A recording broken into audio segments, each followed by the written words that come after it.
Muy buenas tardes, bienvenidos a Una Mirada al Día. Soy Luciano Reboredo y me acompaña en la conducción del programa, como siempre, Ángel Delgado, en este programa que produce la Coordinadora Republicana con la abeja.p. Ángel, ¿cómo estás? Buenas tardes.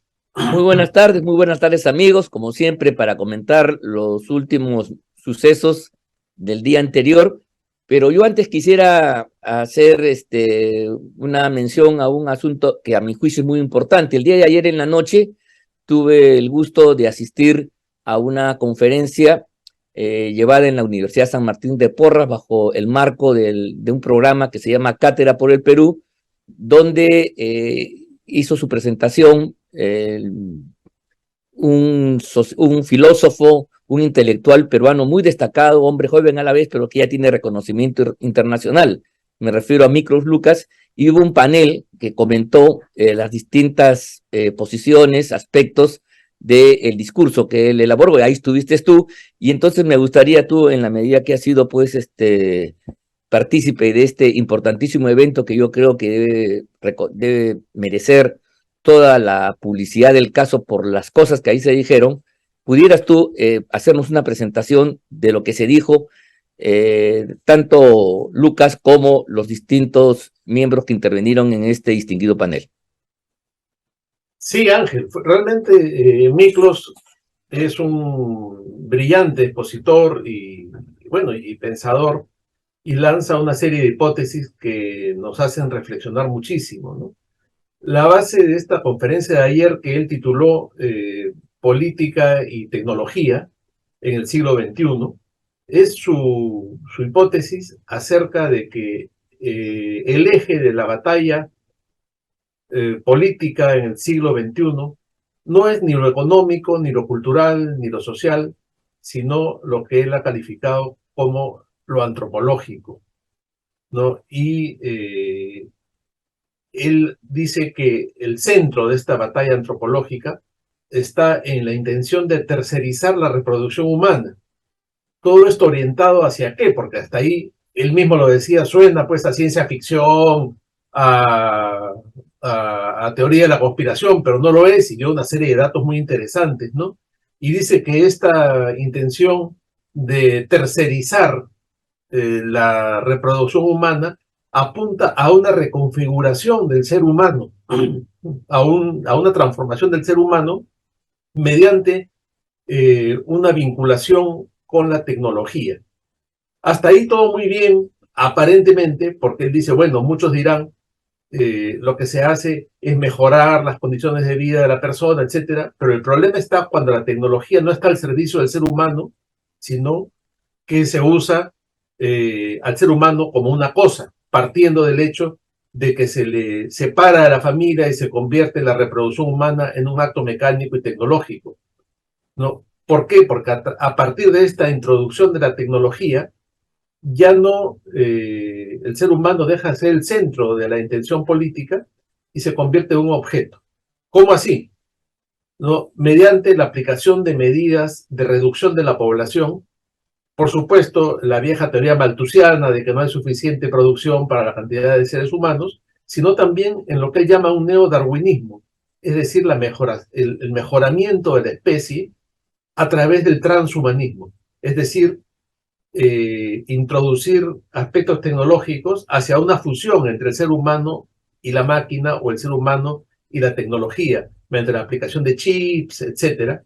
Y la teoría de Miklos es que a esto apunta toda esta tendencia de los trans, ¿no? Ahora hay transespecie, transexual, trans, etcétera, porque se va preparando al ser humano hacia este gran cambio que finalmente tiene un gran peligro, ¿no? Y es la aparición de una especie de casta de seres humanos mejorados, ¿no? Más inteligentes, más fuertes, con una vida más prolongada, sin enfermedades, porque van a ser alterados genéticamente, lo que podría implicar que haya unos humanos y unos subhumanos, ¿no? O unos superhumanos y unos humanos de segunda. Este sería el transhumanismo, y nos están preparando para ese tránsito, según lo que Miklos expone, y lo hace con mucha propiedad porque menciona una serie de autores, menciona una serie de trabajos, y él dice, bueno, esto acá nos suena muy raro, sin embargo, no son temas que se discuten en las grandes universidades del mundo, que se discuten en los grandes centros académicos, son temas de trabajos del Foro Económico Mundial, ¿no? Y todo eso está publicado en Internet y dio una serie de ubicaciones donde leerlo, mencionó autores, libros, lo cual por momentos resultaba hasta cierto punto escalofriante, ¿no? Él habla de experimentos genéticos para producir lo que llaman en las películas de ciencia ficción, que tú habrás visto muchas veces, que era inimaginable pues hace 20 años, ¿no? Los cyborgs, ¿no? Las quimeras, esta mezcla de animales con seres humanos, para ponerlos al servicio, entre comillas, del humano, ¿no? Pero, ¿qué son estos seres sin dignidad, sin alma, por decirlo de alguna forma, también creados por el hombre, que se convierte y juega a ser Dios, ¿no? Alterando la condición humana y generando estos seres que no se sabe si son humanos o no. Pero el tránsito hacia eso también tiene que ver con toda esta ideología globalista que le otorga derechos a todo el mundo, ¿no? Entonces el derecho a los animales, el derecho a las plantas. ¿Por qué? Porque luego vendrá también el derecho de estos transhumanos, ¿no?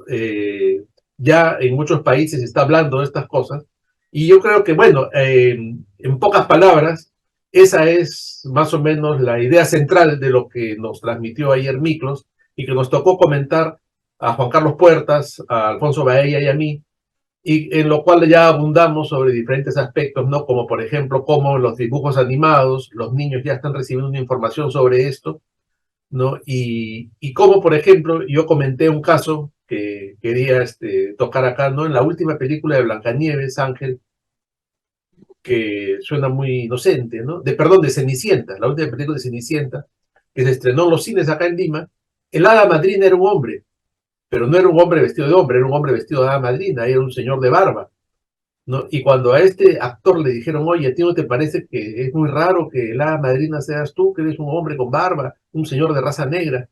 Y él dijo, no, le va a parecer raro a ustedes, se van a sorprender ustedes, los adultos, pero los niños ya están preparados, ¿no? Claro, y ahí está un poco la clave de este asunto, de esta nueva sociedad sin certezas, ¿no? Sin valores absolutos, sino en la que todo es relativo, ¿no? Uno mañana puede declarar que es mujer, pasado puede declarar que amaneció sintiéndose que es un gato, ¿no? Y si yo Sí, claro.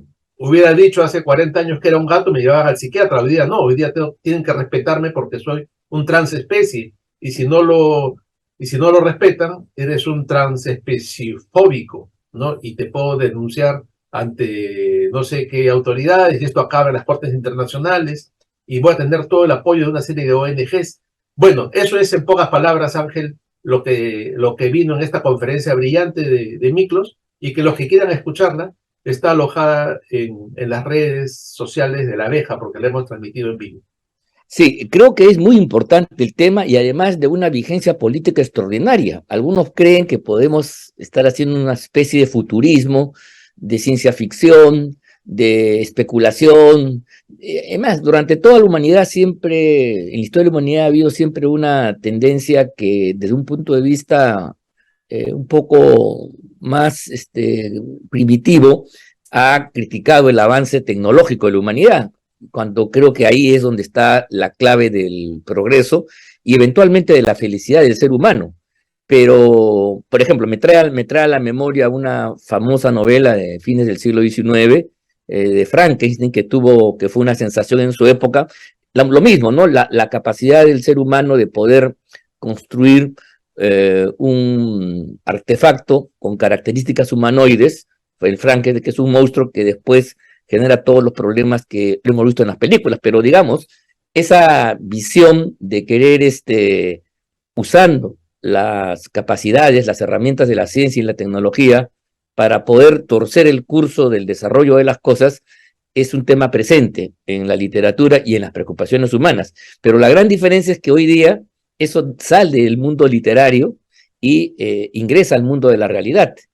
Y cuando esto no está controlado, porque como bien dice Lucas, no se trata de tener una posición anticientífica, ni negarse a los avances que justamente el conocimiento humano, la inteligencia humana y la tecnología nos da, sino eso tiene que estar primero al servicio de una causa, que es el mejoramiento de la especie humana en su conjunto, ser más humanos, y vale aquí la redundancia, y por otro lado, hacerlo en una forma tan democrática que permita pues la más amplia discusión, de modo tal que la gente conozca y maneje las distintas opciones, y de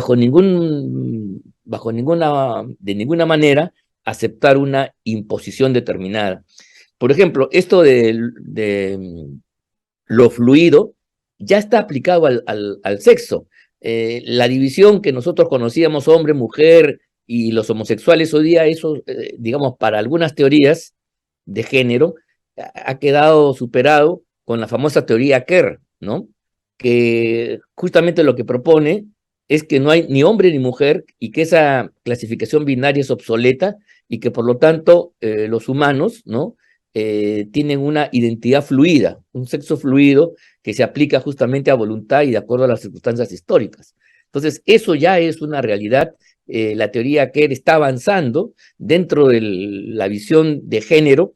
El feminismo en su versión más clásica de los derechos de la mujer está quedando arrinconado frente a este, entre comillas, avance, pues yo creo que es una aberración de verdad que se pretende tener la legitimidad, no solamente para ser tolerado, porque en fin, hasta ahí podríamos aceptar, la tolerancia siempre ha sido un valor de Occidente, sino querer imponerlo como un patrón. Y cuando, por ejemplo, en las escuelas se habla de ideología, enfoque de género, no es que estemos hablando de los derechos del hombre y la mujer, porque nadie aquí postula de que el hombre debe oprimir a la mujer ni viceversa, no, sino lo que se quiere decir es que la igualdad que esta gente pregoniza es romper las distinciones naturales que la naturaleza y la biología nos ha dado y construir una cuestión amorfa, intermedia, mixta, que finalmente no sabemos qué cosa es, ¿no? Creo que esa hada madrina a la cual tú has hecho referencia en Disney es paradigmática de esta tendencia donde la clave no está en la identidad propia, no está en la identificación de rasgos, sino justamente en la nebulosa, en lo incierto, en la mimetización de un conjunto de formas que obviamente pues para esa gente es un valor, pero eso es una imposición brutal que va contra cuestiones de naturaleza y además en ningún caso debe imponerse pues a través de instituciones públicas ni por mandatos globalistas ni a través de normas legales como se pretende aquí, sino debe merecer en todo caso un debate. Y creo que la importancia de lo que ustedes han hecho, porque tú estuviste en el panel con otros grandes amigos, en esta exposición de Lucas, es justamente dar a conocer al gran público de lo que está pasando y que podamos prender nuestras alertas para estar preparados a recibir este tipo de información, este tipo de políticas que aquí en el Perú también se quieren aplicar. Esto ya es realidad en otras partes del mundo, en el norte global, como se dice en los países de Europa y en Estados Unidos, esto ya es una cosa mucho más generalizada y común. En nuestro medio no lo es todavía, pero ahí hay un debate que yo creo que es necesario que se dé y para eso el conocimiento es fundamental. De acuerdo, Ángel. Y otro aspecto que hay que resaltar es que estos son temas que se imponen de una manera dictatorial, no de una manera totalitaria. Es un pensamiento único que viene con un financiamiento de ONGs, de organismos internacionales, y que lamentablemente ya es parte del pensamiento oficial de Naciones Unidas y de ese tipo de organizaciones, de manera que ahí vamos perdidos, ¿no? En la medida en que logremos mantener nuestra soberanía en el pensamiento, nuestra identidad, vamos a poder sobrevivir, pero eso es muy difícil porque esto avanza pues como una aplanadora mental, ¿no? Y se va imponiendo en todo el mundo. Y las nuevas generaciones son las principales víctimas, ¿no? Los niños, los jóvenes, que a través de la educación, a través de los medios de comunicación, de las películas, de la música, reciben todo este mensaje ya debidamente empaquetado y armado para resetear sus mentes, ¿no? Lo que dijo el actor de la hada madrina es la verdad, ¿no? Él dice, no lo entenderán ustedes, pero los niños ya están preparados. Ahí está, yo creo, lo que resume todo este drama.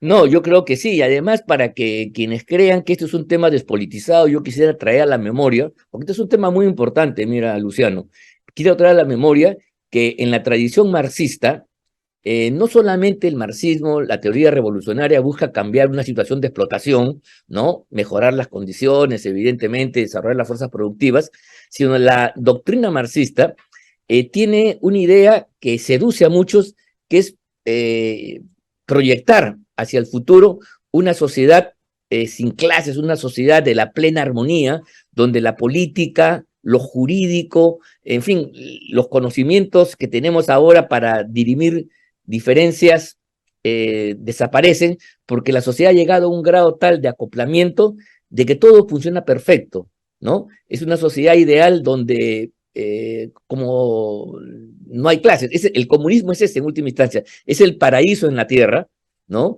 Lo que apuesta es a romper la diversidad y por ende el conflicto humano que existe en nuestras sociedades por una suerte de paz eterna donde la ausencia de todas diferencias y al haber alcanzado toda la posibilidad de satisfacer nuestras necesidades produce esta nueva humanidad.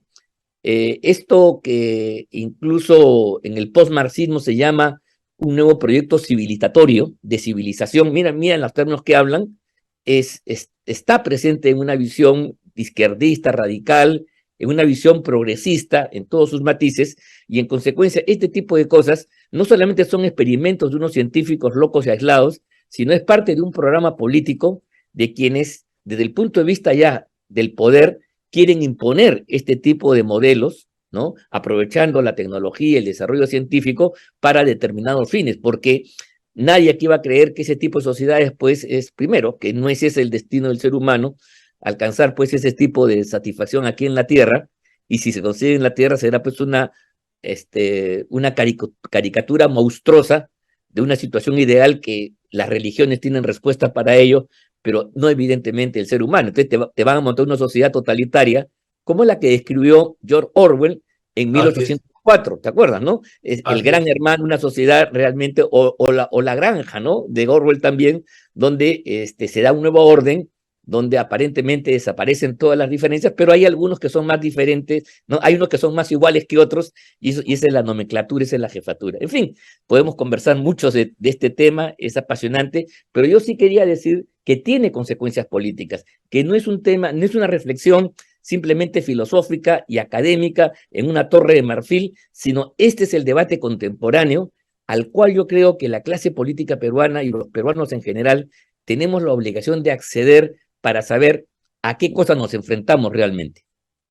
Sí, no, sin duda. Y otra cosa de las conclusiones que se sacan de esta conferencia de Miklos es el hecho de que él sostiene que a partir de esta nueva revolución, digamos, desaparecerán los conceptos de izquierdas y derechas ya en forma definitiva, porque esta idea de que unos están del lado de la libertad, otros inciden más en la justicia, unos más en el mercado, otros más, etcétera, desaparecen porque habrán los que siendo liberales en lo económico opten por este aspecto del transhumanismo y otros que siendo de las izquierdas tradicionales opten por la persona humana, de manera que la división ya no va a estar tanto en lo económico o en lo social, sino en esta opción por la persona, ¿no? Y él habla así de los transhumanistas y él se define como un bioconservador, en el sentido que su opción es por la conservación de la persona y su dignidad, y porque la tecnología esté al servicio de la persona y no al revés, contra la cosificación de la persona.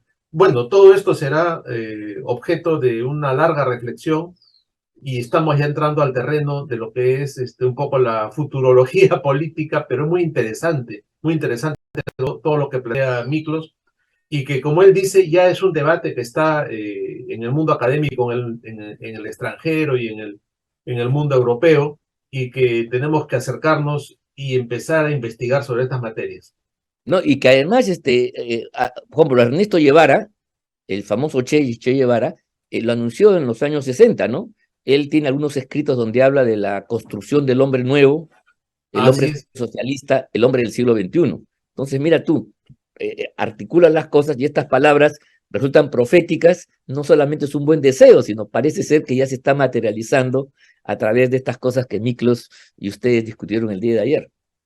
No, sí, sin duda. Sí, hay una serie de libros, Ángel, tú recordarás también En un mundo feliz de Huxley, Claro, donde aparece claro, claro, claro. la eutanasia como una opción pues social, ¿no? Y los viejitos iban y eran eliminados porque era parte del plan de la vida de todos, ¿no? Y bueno, ayer también se habló de ese tema, ¿no? De la Además se perspectiva. elimina la procreación, ¿no? Claro, Ya el todo el mundo control está de... la cosa es regulada y se hace a través de los métodos químicos, de la Es, fecundación in vitro y todo lo demás. exactamente, ¿no? Lo que él decía, ¿no? La tercerización de la procreación, ¿no? El control de la natalidad absoluto y también el control de la población al extremo, que se elimina los excedentes con los ancianos, ¿no? Y todo está controlado, todo, ¿no? Absolutamente. Y bueno, y es interesante revisar, yo los invito a revisar la página web del Foro Económico Mundial, donde hay una serie de artículos que prácticamente describen eso cuando se habla de la Agenda 2030, Sí. ¿no? Donde se dice, no tendrás nada y serás feliz, porque todo va a estar controlado por un Estado proveedor. Pero bueno, finalmente ese Estado proveedor no es otra cosa que un Estado totalitario, ¿no? Porque Así es, si te eso es. Y cortan eso todo, merece una discusión por lo menos.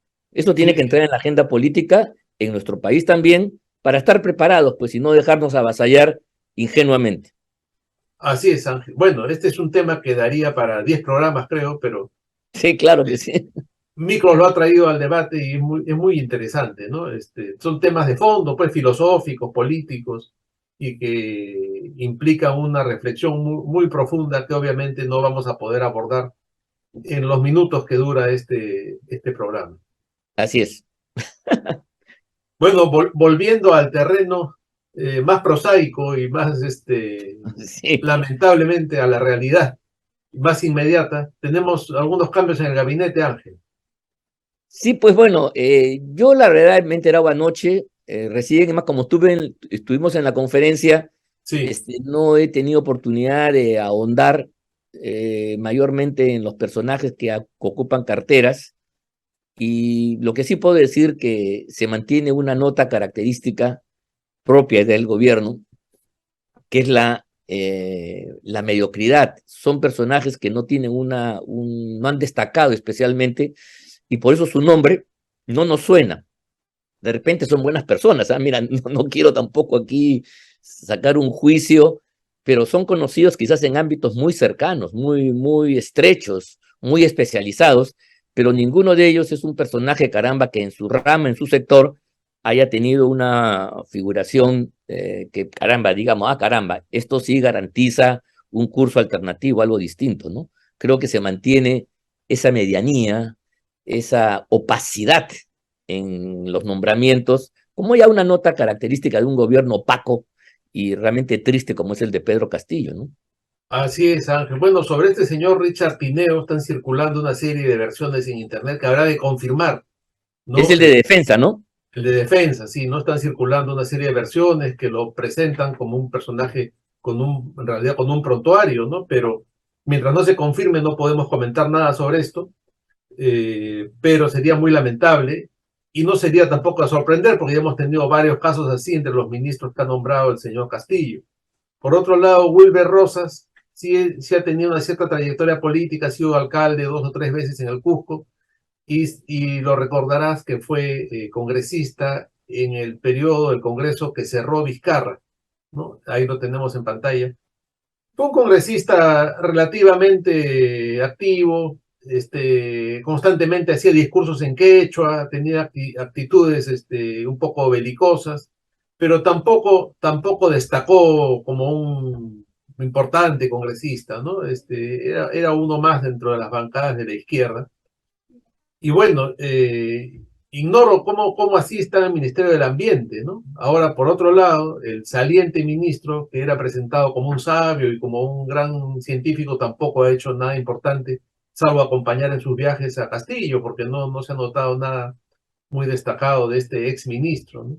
Por otro lado, la nueva ministra de la Mujer, Claudia Dávila, aparentemente tiene una larga trayectoria burocrática en varios ministerios, pero como tú mencionas, tampoco es una persona de la que se sepan muchos detalles en cuanto a su vida académica o pública. Mira tú, en cuanto al Ministerio del Ambiente, habría que tener una mayor preocupación y detalle, porque es un ministerio que si entra una persona ideologizada con las agendas globalistas de Naciones Unidas y otros organismos internacionales, va a hacer del ministerio una palanca contra toda actividad productiva, porque esta gente, en su maximalismo ambientalista, en su visión de fanatismo ecológico, lleva pues a paralizar las cosas. O sea, la izquierda contemporánea, la izquierda postmarxista, ha adoptado estas fórmulas de combate que son verdaderamente heterodoxas, que no son las clásicas, pero que causan daños. Un ministerio que, por ejemplo, a través de OEFA haga una persecución contra la minería, contra las actividades extractivas, en fin, contra la industria, porque evidentemente toda actividad humana produce un impacto en la naturaleza. Pero eso no nos lleva a la conclusión que hay que prohibir la actividad humana, porque si no regresaríamos pues a tiempos primitivos para realmente encontrar esa filosofía que les gusta a muchos del reencuentro, el hermanamiento entre el hombre y la naturaleza. Justamente lo que distingue al ser humano de los seres, de otros seres vivos, de los animales, de las plantas y de los animales, exactamente, es que el hombre se distancia de la naturaleza y la domina, mientras todos los demás animales, ¿no? Se adaptan y son parte del ciclo natural, ¿no? El ser humano, que también biológicamente es un animal como los otros, gracias a la razón, a su espiritualidad que tiene, transforma la naturaleza y la pone a su servicio y genera lo que ningún otro ser vivo en la Tierra ha podido hacer. Genera cultura, civilización, genera historia, genera valor, genera arte. ¿Me explico? Entonces, claro, de un punto de vista fanático, ambientalista extremo, cualquier modificación de ese equilibrio, donde el hombre originalmente es parte del sistema ecológico y cualquier diferenciación ya es una ruptura. Pero justamente de eso se trata. Lo cual no quiere decir, y hay que aprovechar para decirlo, que aquí nadie está postulando que hay que destruir, quemar el medio ambiente, que hay que No, destruir claro. el planeta. Eso es parte de la ciencia ficción también, pero eso está parte en el discurso ambientalista, que cuando ellos intervienen y ya han logrado audiencia, quieren presentar a quienes tenemos una posición, digamos, como la que he expresado el día de hoy, nos quieren decir que tenemos una filosofía, una práctica que quiere depedrar el mundo natural. Todo lo contrario, nosotros creemos que como cualquier persona, tiene que, para poder activar, tiene que guardar, tiene que tener ahorros, tiene que preservar lo que tiene. Eso es natural, es un comportamiento racional. Y el ser humano tiene que saber que si quiere explotar la naturaleza, tiene que invertir en agricultura, tiene que mejorar el ambiente, no puede, pues, tiene que las especies conservarlas, mantenerlas. Eso es legítimo para justamente poder hacer una explotación legítima, válida y humana de la naturaleza. Pero mucho cuidado que este señor Rosas, que viene del Frente Amplio, del grupo del cura Arana, y que ya ha Ahí son tenido... antimineros. Así es, y que a través de la señora, ¿cómo se llama? La ministra, primera ministra, Miriam, ya me olvidé su nombre, la primera Mirta ministra, Vázquez. Mirta Vázquez. Mirta Vázquez, efectivamente, ¿no? Alentaba que se cierren las minas, ¿no? Afectando directamente la economía y el trabajo de la gente, primero los obreros, y en segundo lugar todo el entorno que se beneficia de una actividad económica. Una Así cosa es. es cuidar que se haga bien, como todos estamos de acuerdo, y otra cosa es prohibir en virtud de una idea preestablecida, fanática y ideologizada. Así es, Ángel. Ángel, bueno, antes de terminar, dos cosas sobre lo que acabas de comentar. La primera, que probablemente aciertes en cuanto a la condición de antiminero de este señor Wilber Rosas, porque proviene de justamente de las filas del cura Arana y de la región del Cusco, donde hay todo un movimiento muy fuerte en este sentido. ¿No? La izquierda cusqueña, ya sabes, que tiene ese tinte muchas veces para lamentar. Y por otro lado, que respecto a lo que tú hablas de esta superioridad de la raza humana en cuanto al dominio a la naturaleza y a su transformación, estos fanáticos te llamarían que eres un especista. El especismo, ¿no? El especismo es esta idea de que hay una especie superior a la otra, ¿no? Según ellos, todas las especies tienen los mismos derechos y estamos nosotros igual que los animales, ¿no? Entonces, un poco volviendo al tema inicial de la conversación de hoy, Interesante. ¿no? Sí, el especismo. ¿Qué cosa es el especismo? Bueno, tú tienes los mismos derechos y los mismos deberes y eres igual que tu perro. Entonces, si tú te consideras que eres superior a tu perro, estás cayendo en esta discriminación, ¿no? Que posiblemente dentro de unos años sea penada incluso por ley, igual que una discriminación racial o de cualquier otra índole. Claro. Pero en fin, eso queda para reflexión de quienes nos están viendo en este momento, porque tenemos ya que despedirnos. Muy bien, muy agradecido a todos ustedes y muy buenas tardes y hasta mañana.